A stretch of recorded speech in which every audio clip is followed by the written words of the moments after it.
Pakilala mo na. Morning, my name is Daniel Long from GTNR Global Talk News Radio with Gamen Tongara. I have two questions. First is about Attorney Vic. Do you believe that the win of President Donald Trump in the United States election is good for the Philippines with regards to its foreign policy? Because Trump has said he wants to end all of the wars in the world, the Middle East, Ukraine. He wants to stop that in 24 hours.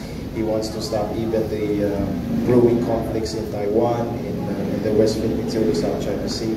And my second question is about food security.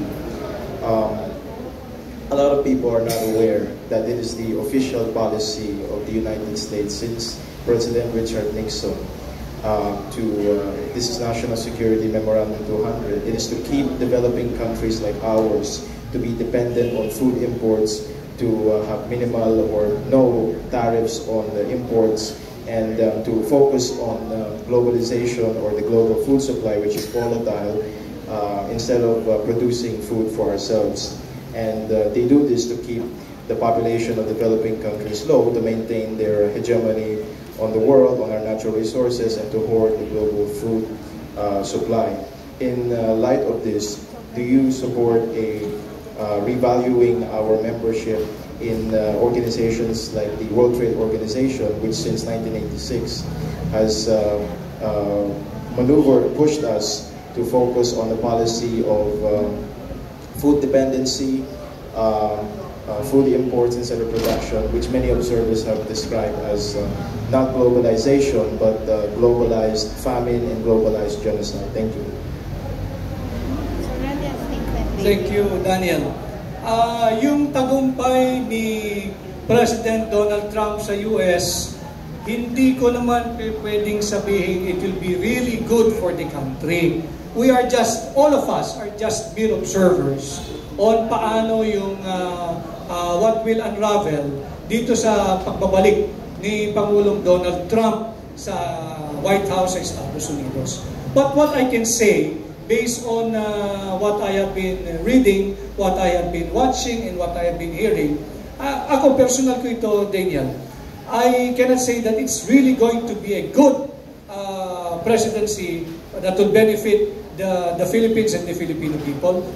For now, bago pa siya manumpa, I can say I'm very hopeful na mas mapabuti yung ating pakikipag-ugnayan sa world stage at mag-tone down yung rhetoric ng pamahalaan at ng mga ilang opisyal ng administrasyon ni Bongbong Marcos. But it's not for me, it's not for any Filipino to say that a Trump win is going to be good for the Philippines. Tingnan natin. But we are hopeful that it will be far better than under the Democrat na nagtutulak talaga ng digmaan sa pagitan ng Pilipinas at China.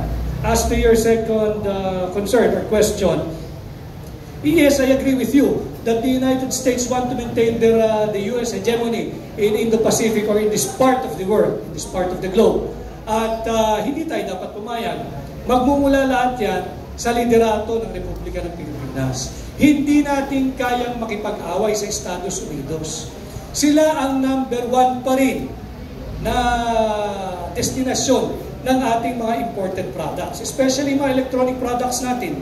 Subalit, number one naman, ang source of imported products natin ang China.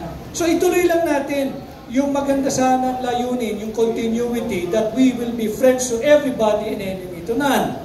Huwag tayong kumampi na ang nangyayari kasi is a zero-sum game. Either kaibigan kita o kaaway mo ako. Hindi. Ang foreign relation, to my mind and my own humble opinion, kinakailangan parang hanap buhay yan. Ito, negosyante, si Senadora Nikki. Kailangan mag-diversify ka rin. Diversify mo rin yung relasyon mo sa ibang bansa. Hindi naman pwede yung matagal mo ng treaty alay, napakasiloso, to the point na dinidikta mo na. Sinong kaibigan ko, sinong kaaway ko, at kung sino lang ang pwede kong samahan. Ang pagkakaalam ko, tayo ay isang independent and sovereign nation. Hindi tayo nasa ilalim ng payong o ng palda ng kanino mang banyagang bansa. Okay, at may ano lang muna,